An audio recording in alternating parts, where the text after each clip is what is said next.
Hello শ্রোতা বন্ধুরা, আশার বাণী বাইবেল অধ্যয়নে আপনাদেরকে আরেকটিবার স্বাগত জানাই।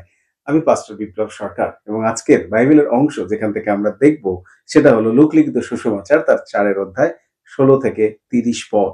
এবং আজকের যে শিরোনাম বা আজকের যে টাইটেল রয়েছে সেটা হলো প্রত্যাখ্যানের সময় আমাদের সাথে তিনি আছেন। প্রত্যাখ্যানের সময়ও আমাদের সাথে তিনি আছেন এবং বিশেষ করে 24 পদ যদি আমরা দেখি সেখানে আমরা দেখতে পাই যে লেখা রয়েছে যে ভাববাদীরা তাদের নিজ নগরে কখনোই গণ্য হন না।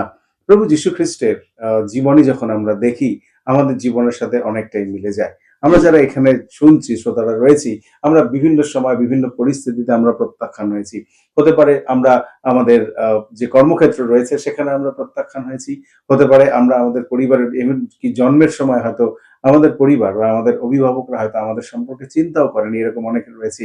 হতে পারে আমরা আমাদের ব্যক্তিগত জীবনে, আমাদের আত্মীয়স্বজনের জীবনে যেকোনো জায়গাতে আমরা বিভিন্ন সময় হয়তো প্রত্যাখ্যান হয়েছি, অবহেলিত হয়েছি।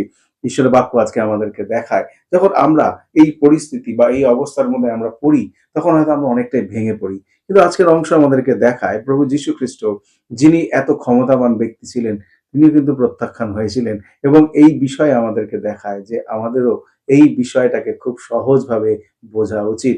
যখন আমরা বাইবেলের অংশ পড়ি, তার যিশুর জন্ম থেকে একেবারে মৃত্যু পর্যন্ত সারা জীবন জুড়ে তাকে বিভিন্ন সময় প্রত্যাখ্যান বা তার জীবনের প্রতি সেই বিরূপ মনোভাব দেখানো হয়েছিল। আমরা শুরুতে দেখি তার জন্মের সময় হেরোদ তাকে মেরে ফেলার চক্রান্ত করেছিল। বিভিন্ন সময় তার শিষ্যদের কাছ থেকেও তিনি অবহেলিত হয়েছিলেন। এমনকি যিশুর শেষ জেরুসালেমে যাত্রার সময় যখন তিনি সেই গাধার পিঠে যাচ্ছিলেন, লোকেরা চিৎকার করে বলেছিলেন হোসান্না।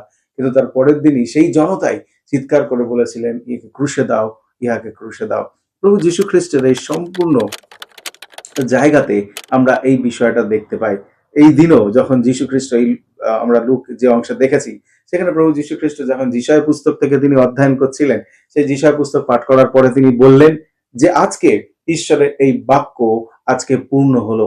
এইটা শোনার পরে শ্রোতারা প্রথমে তো আশ্চর্য হয়েছিল, কিন্তু পরক্ষণে তাদের আশ্চর্য তার বিরোধিতা করতে শুরু করলো, এমনকি তাকে মারার পর্যন্ত তারা চক্রান্ত করলেন এবং তারা সেখান থেকে সরে পড়লেন। প্রিয় শ্রোতা, আমি আপনাদেরকে বলতে চাই, এই পরিবর্তন, এই যে অবস্থা, যে লোকেরা তাকে বিশ্বাস করেছিল বা এই আস্থা তাদের সাময়িক বা কিছু সময়ের জন্য ছিলেন, কিন্তু প্রভু যীশু খ্রিস্টকে কখনো তার জায়গা থেকে সেখানে সরে যেতে দেয়নি। তাই আজকের আমি আপনাদের সকলকে এটাই বলতে চাই, আমাদের জীবনে যখন বিভিন্ন প্রত্যাখ্যান আসে, আমরা যেন কখনো না মনে করি যে আমরা একা, এবং সেই প্রত্যাখ্যানের সময়ও প্রভু যীশু খ্রিস্ট তিনি আমাদের পাশে রয়েছেন, তিনি আমাদেরকে সাহায্য করবেন এবং তার নিশ্চয়তা।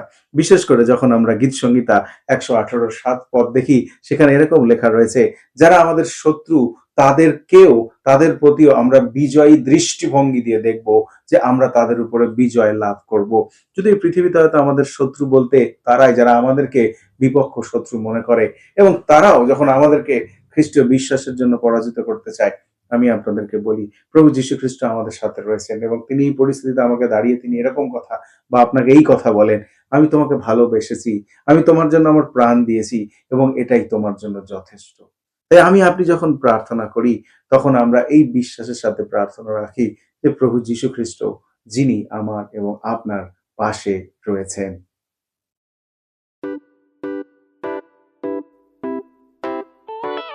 পুরাতন গেল শেষের পাত,